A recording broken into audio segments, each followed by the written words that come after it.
আসসালামু আলাইকুম। আমরা এখন আছি তেঁতুলিয়ার বাংলা বান্দাতে। আর তেঁতুলিয়ার বাংলা বান্দাতে আজকে আসার মূল রিজন ছিল আজকে নাকি এখানে প্যারেড হয়, মানে বাংলাদেশ এবং ইন্ডিয়ার যৌথ যে বিজিবি এবং বিএসএফ এর প্যারেড, ওই প্যারেডগুলো হয়। তো আমরা এতক্ষণ এই জিনিসটা নিজেদের চোখে আসলে দেখেছি, অনেক সুন্দর লেগেছে। আর সবচেয়ে বড় কথা ছিল যখন বাংলাদেশের বিজিবি প্যারেড করতেছিল তখন দেখা গেছে বাংলাদেশের মানুষরা বাংলাদেশ বাংলাদেশ করে একটা চিৎকার দিচ্ছিল। আবার বিএসএফ যখন হচ্ছে প্যারেড করতেছিল তখন ইন্ডিয়ার যারা ছিল তারা তাদের দেশের নিয়ে আসলে ওই ইয়েগুলো করতেছে।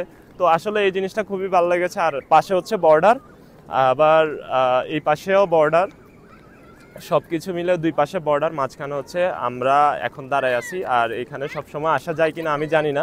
এখান থেকে হচ্ছে সামনেই সিকিম বা শিলিগুড়ি এগুলাতে যাওয়া যায়। আর আমাদের এই পাশে যদি যাই আমরা তাহলে পঞ্চগড়, ঠাকুরগাঁও, সৈয়দপুর এগুলাতে যাওয়া যায়। তো যাই হোক, আসে ভাল লাগছে যে আমরা মূলত টেকনাফ তেঁতুলিয়ার যে ট্যুরটা ওই ট্যুরটাতে অ্যাটেন্ড করার জন্য মূলত আজকে আসছি। তো ইনশাল্লাহ আগামীকালকে আমাদের রাইড, সবাই আমাদের জন্য দোয়া করবেন। তো এরকম একটা মোমেন্ট আসলে আপনাদের সাথে শেয়ার করার জন্য চলে আসছিলাম। থ্যাংক ইউ সো মাচ সবাইকে, ভালো থাকবেন সবাই।